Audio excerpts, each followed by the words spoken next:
não convoquei os Conselhos da República da Defesa. Nem as preparatórias houveram para isso. Se é que você trabalhar com o dispositivo constitucional, é sinal de golpe. Golpe não tem lei, não tem norma. Golpe tem conspiração com a imprensa, com o parlamento, setor do poder judiciário, setor da economia, fora do Brasil. Forças Armadas em primeiro lugar, sociedade, empresários, agricultores.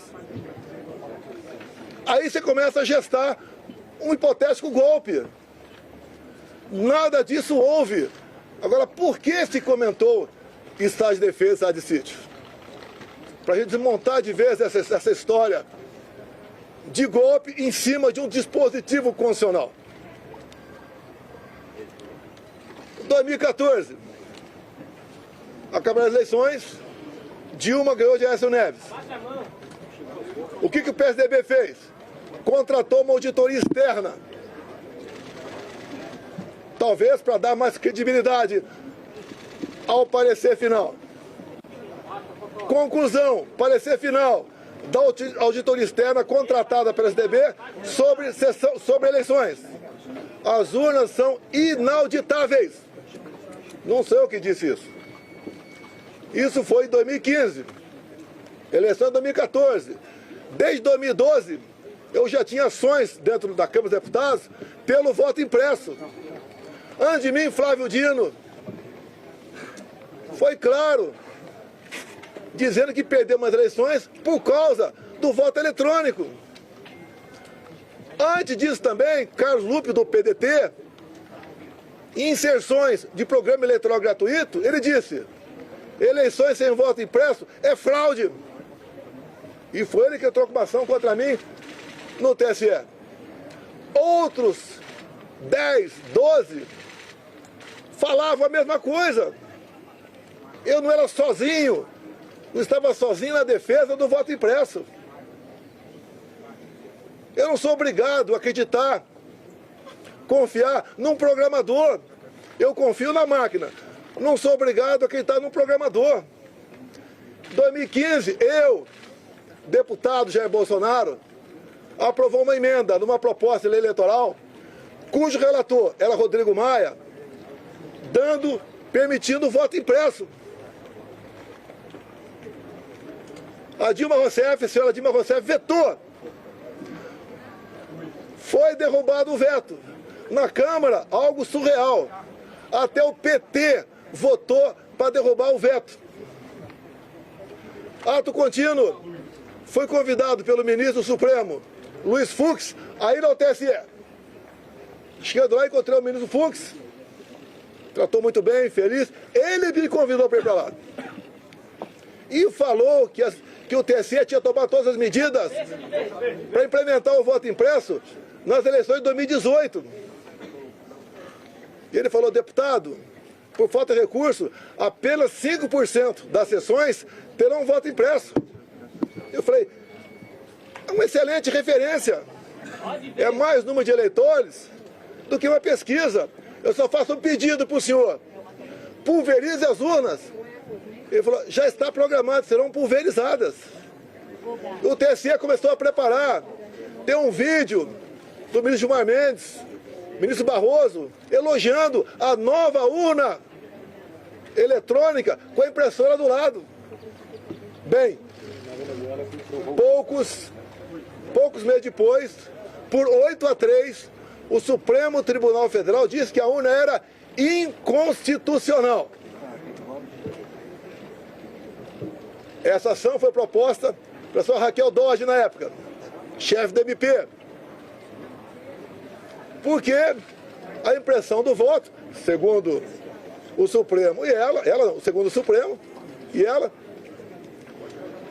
a impressão do voto colocava em risco a segurança das eleições, o sigilo do voto.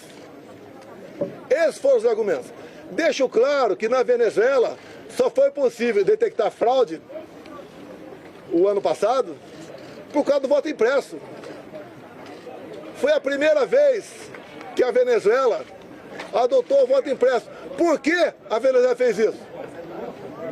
já que o sistema eleitoral deles era exatamente igual ao nosso. Porque houve um momento que o governo Biden queria comprar petróleo da Venezuela. E não podia comprar o petróleo sem nada em troca. Então foi feito um acordo, governo Biden dos Estados Unidos, governo Maduro da Venezuela e oposição. E impuseram então o voto impresso. Ele foi testado a primeira vez, em dezembro do ano retrasado, na Venezuela, num referendo, se podia ou não invadir a Guiana para tomar posse da região de Essequibo, que depois que apareceu o petróleo, a Guiana ficou um país cobiçado. E o Maduro, quando foi votar no referendo, falou: aqui você vota sim, sim, sim, sim, papelzinho, não é igual a outro país, é papelzinho dentro da urna. E o Maduro aceitou por que o voto impresso? Já queria ter problema com a Maria Corina ou com o Capriles, os maiores adversários dele naquele momento. O que ele fez? Tornou-os, Maria Corina e Capriles, inelegíveis por 15 anos. Qual a acusação? Atos antidemocráticos. Subiram no carro do som e criticaram o governo Maduro. Isso passou a ser ato antidemocrático. A gente começa a lembrar um pouquinho do Brasil ou não? As duas oposições mais fortes, fora da ficha eleitoral, o Maduro pensou que fosse entrar em campo e ganhar para o WO. A Maria Corina organizou seu partido, organizou bases, fez movimento por toda a Venezuela, muito parecido com o meu aqui, onde a multidão ia atrás. 300 mil mortes em São Paulo, milhares de pessoas por todo o Brasil. Tiveram as eleições. A Maria Corina se organizou, não vou entrar em detalhe aqui, se organizou. Quando começou a apuração, chegando na casa de 70%, o que o Maduro fez? Suspendeu. E logo depois, se autodeclarou eleito presidente da Venezuela, ou melhor, reeleito. Mas a oposição tinha boletim de urna, tinha atas. E essa questão se alastrou fora da Venezuela. Chegou-se à conclusão, então, que tinha havido fraude por parte do Maduro. E tinha que encerrar as eleições por ali, caso contrário, ia dar a vitória do Edmundo, o candidato da Maria Corina. E dali para frente vocês sabem a história. O governo brasileiro, o PT reconheceu a vitória do Maduro. O governo brasileiro, Lula da Silva já, não quis reconhecer. Houve um entreveiro entre ambos. O Maduro falou em certo momento: a sua justiça eleitoral reconheceu você vitorioso aí. A minha reconheceu aqui. Fique quieto ou vou falar. Palavra do Maduro. O voto impresso é um direito. Como a contagem pública de votos tem que ser feita. A Alemanha não aceitou o voto igual ao nosso. Presidente, sobre a decisão de hoje... Não. Desculpa aqui. Eu não vou atender, com todo respeito a você, não vou te atender aqui. Tá? Tá ok. Depois eu fico aberto a... Então o voto impresso, mais de 400 deputados derrubaram o veto em 2016 para 2017. Eles estavam atacando a democracia, quem votou para derrubar o veto, atentaram contra o Estado Democrático de Direito. Agora vamos num ponto nevrálgico aqui sobre o voto impresso. Quando acabaram as minhas eleições, a última agora, em 22, o meu partido peticionou o TSE. No dia seguinte, o ministro-presidente do TSE, Alexandre de Moraes, não aceitou, mandou o arquivo e nos deu uma multa de 22 milhões de reais. Alguém já viu um advogado ser multado por aí? Por peticionar alguém do Poder Judiciário? Se ele tivesse recorrido, a multa poderia passar para 200 milhões. Ou até mesmo, quem sabe, caçar o registro. Então, não tínhamos como discutir dentro da justiça eleitoral essa questão. Vamos voltar um pouquinho para para 2018. Depois voltar para 22. 2018, eu ganhei no segundo turno.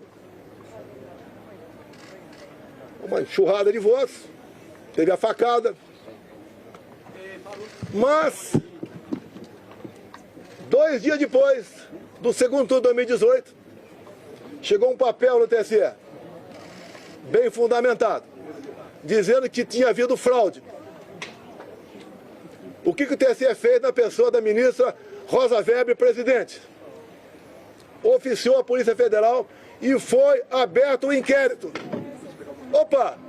Para investigar a eleição de Jair Bolsonaro, ganhador, tem inquérito. Para o lado de cá, quando eu perco, quando o Lula ganha, não pode nem petição. E foi aberto um inquérito, que alguns de vocês já ouviram falar sobre ele. Inquérito 1361 de novembro de 2018. Para apurar fraude. E foi dada uma atenção muito especial, por determinação da presidente, para resolver rápido a questão de fraude. Estava na cara que já havia havido fraude. Para me tirar e botar o Haddad. O inquérito começou a voar na mesma velocidade dessa ação contra mim. Porque o Haddad tinha que assumir. Eu fiquei sabendo desse inquérito em 21. Por que em 21? A Câmara dos Deputados começou a discutir o voto impresso. A autora da PEC, Bia Kicis, relator da PEC, Felipe Barros, do Paraná. Alguém falou de inquérito 1361 que até aquele momento eu não sabia. A comissão especial votou um requerimento e aprovou por unanimidade para buscar esse inquérito na Polícia Federal. E o Felipe Barros teve cuidado, quando pediu esse inquérito, se havia algo reservado, algo que tivesse uma classificação sigilosa para não divulgar. A resposta do delegado, não. O inquérito chegou na mesa, então, da presidente da Comissão Especial, Bia Kicis. Foi distribuída cópias para todo mundo. Um documento ostensivo. Eu também tive acesso. Aí, então, começou algo realmente inacreditável. O que estava dentro do inquérito? Ato contínuo, em 22, teve a reunião com os embaixadores do ministro Fux, com o ministro Fachin do TSE. E ele acabou essa reunião com os embaixadores dizendo o seguinte, algo parecido com o seguinte, senhores embaixadores, tão logo o TSE anuncia o resultado, os senhores devem, junto aos seus respectivos chefes de Estado, reconhecer imediatamente o ganhador das eleições. No mínimo, sinal amarelo. Fosse quem quer, eu ou Lula, é para reconhecer imediatamente? Reunir com embaixadores é uma política privativa do presidente da República. Ele não podia ter feito isso. Conhecedor do inquérito 1361, convidei os embaixadores, 2 meses depois, a comparecer no Alvorada. Convidei o ministro Fachin a comparecer também, é tudo aberto, dentro das 4 linhas. Ele não foi. Ali eu mostrei o que era o inquérito 1361. Eu não posso falar para vocês aqui sobre as 3 páginas, porque esse inquérito, depois que eu falei sobre ele, ele teve a classificação sigilosa de confidencial, ou seja, secreto. Tudo que acontece aqui por parte do Alexandre de Moraes é confidencial, é secreto. 8 delações do Cid, secreto. E o que está lá dentro? Que vocês podem pedir via lei à Justiça Eleitoral. Quem já pediu já sabe que é negado o acesso. Mas espera aí. Fala-se tanto de democracia, Estado Democrático de Direito, um documento como esse, que trata da lisura sobre as eleições, a apuração de fraude contra o candidato Jair Bolsonaro, você não pode tomar conhecimento disso? Eu aprendi desde jovem que a alma da democracia é o voto. E o voto contabilizado. Por que você não pode tomar conhecimento desse inquérito? O que tem lá dentro? O que o ministro Alexandre de Moraes quer esconder? Vamos continuar. Estou sendo acusado de tentativa de golpe. Algo, o pessoal deve ter percebido, da forma tão incisiva como o ministro Alexandre de Moraes conduz, ou se conduz, tem algo esquisito por aí. O que ele quer esconder? Apenas o inquérito 1361? Eu digo que o inquérito 1361 é 99%. Mas vamos lá. Houve interferência no TSE nas eleições de 22 ou não? Não vamos falar em fraude, possível fraude aqui, esqueçam. 100% confiável as urnas. Mas vamos abrir o inquérito 1361. Durante as eleições de 22, o TSE influenciou, jogou pesado contra eu e a favor do candidato Lula. Eu não pude mostrar imagens do Lula defendendo o aborto. Eu não pude mostrar imagens do Lula falando que o pobre coitado rouba um celular para tomar uma cervejinha. Eu não pude mostrar imagens do 7 de setembro. Imagens do enterro da Rainha Elizabeth. De parte do meu discurso na ONU. O Lula ao lado de ditadores. Eu não podia mostrar nada. Eu não pude mostrar imagens do Lula com o gorro CPX na cabeça. Que eu me reuni com embaixadores aqui. Ele foi no Morro do Alemão, se reuniu com líderes comunitários que só são eleitos com apoio do tráfico. Eu não pude mostrar nada. Na reta final, 1,5 milhão de inserções da rádio foram negados. Nordeste especial, a grande parte lá não apareceu. E como fomos reclamar, ainda fomos advertidos. Culparam a nós. Assim se comportou o sistema eleitoral. E mais ainda, mais grave, a diferença foram 2 milhões de votos. Estão no papel, 2 milhões de votos. O TSE fez uma campanha massiva para que jovens de 16, 17 anos retirassem seu título. Essa faixa etária, 75% vota na esquerda. Mais de 4 milhões de jovens retiraram o título. Só aí dá uma diferença a mais, ponto cada 2 milhões de votos. Mas uma lei eleitoral, para ter eficácia, ela tem que ser sancionada 1 ano antes das eleições. As resoluções 6 meses antes. Entre o primeiro e o segundo turno de 22, houve uma resolução no TSE. Era para censurar. Até a ministra Carmen Lúcia falou o quê? Olha, eu sou contra a censura, mas o momento aqui é especialíssimo. Vou votar sim. E o Alexandre de Moraes aprovou uma resolução entre o primeiro e o segundo turno, proibida por lei. Com mais força ainda, a Justiça Eleitoral foi para cima do pessoal da direita, desmonetizando páginas, derrubando páginas, prendendo gente. Fizeram barbaridade contra a minha pessoa.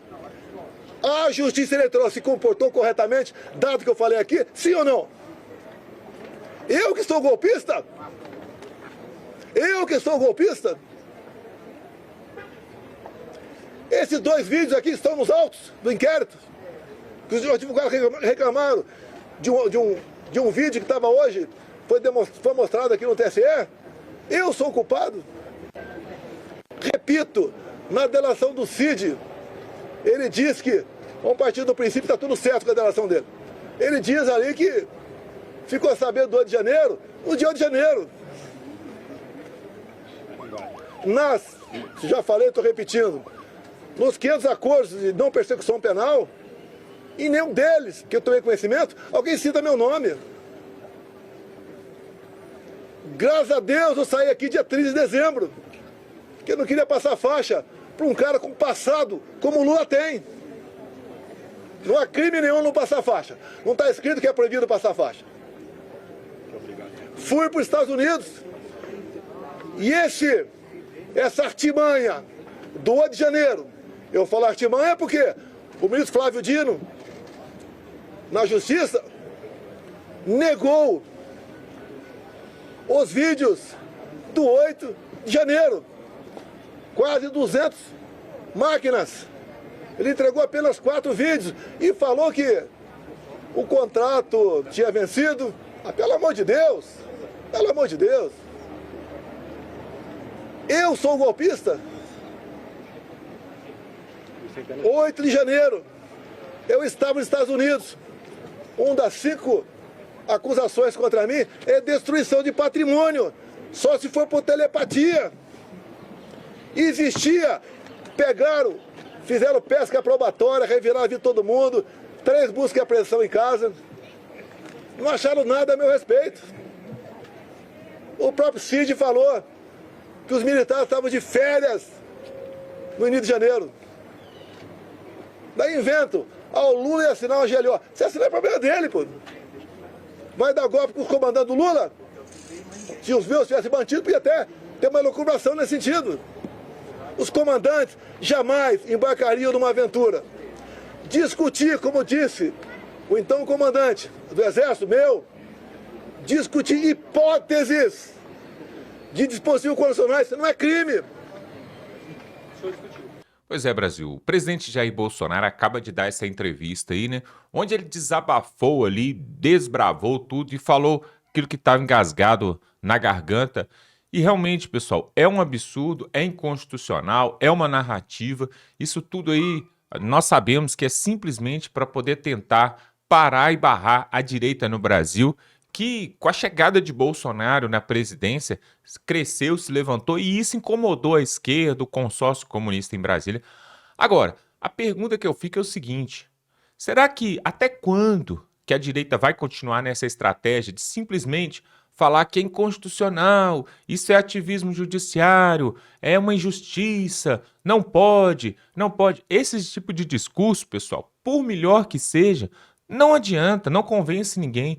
E o judiciário continua fazendo aquilo que ele foi chamado para fazer, foi colocado ali pelo Lula, pela Dilma, né? Os 9 ministros que foram colocados ali por eles, estão ali fazendo o que eles foram chamados mesmo. Então, apenas, na minha opinião, apenas o Bolsonaro ir a público e falar que é inconstitucional, porque eu estou inelegível, porque eu me reuni com embaixadores, porque eu subi no carro do Silas Malafaia, essa conversa, pessoal, já viu que não rendeu em nada.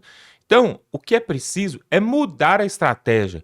E agora a gente quer saber o que o Bolsonaro vai fazer. Será que ele vai ficar esperando agora o julgamento para poder, depois de acatada aí essa denúncia no STF, virar réu e depois apresentar ali a sua defesa no julgamento, ser condenado, 38 a 43 anos de prisão, ser preso e aí esperar que o Brasil possa se levantar? Sinceramente, pessoal, eu acredito que muitos brasileiros, apesar de estar indignados com esse desgoverno que nós vivemos hoje no Brasil, não vai colocar a sua pele em jogo, indo para as ruas, correndo o risco aí de poder até mesmo ser preso pelo Xandão. Então o povo brasileiro já está acuado, está com medo. Os próprios parlamentares não podem falar o que eles querem ali na tribuna do Senado e da Câmara. É preciso ter uma outra estratégia. A direita precisa mudar a estratégia. Agora, eu fico pensando, eu já falei aqui que eu não vou muito com a cara do Valdemar da Costa Neto, né? Porque ele já foi de esquerda no passado, ele já apoiou partidos aí que são de esquerda. E tudo isso nos leva a crer que o Valdemar da Costa Neto só quer continuar no poder. Então o que ele deve fazer? Não tá nem aí, se Bolsonaro for preso, não tem problema, eu lanço o Tarcísio, lanço o Eduardo Bolsonaro, faço alguns senadores ali também no Congresso, faço outros deputados ali e a vida continua para o Valdemar da Costa Neto. Então, na verdade, o Bolsonaro deveria fazer uma outra estratégia, porque simplesmente fazer esse tipo de entrevista aí e fazer desabafo não tem funcionado. Ele fez isso durante o governo dele todo, falou, vou ficar entre as 4 linhas, não vou fugir das 4 linhas. Não adiantou, pessoal. Se você acha que, você concorda comigo e acha que também é preciso fazer algo diferente, porque o que a direita tem feito não tem funcionado, principalmente o Bolsonaro e o Valdemar da Costa Neto, coloca aqui nos comentários a sua opinião, porque a opinião do povo, no final, é a que mais importa, tá bom? Nós vamos ficando por aqui. Não se esqueça de se inscrever no canal se você ainda não é inscrito, dá um like nesse vídeo e tamo junto!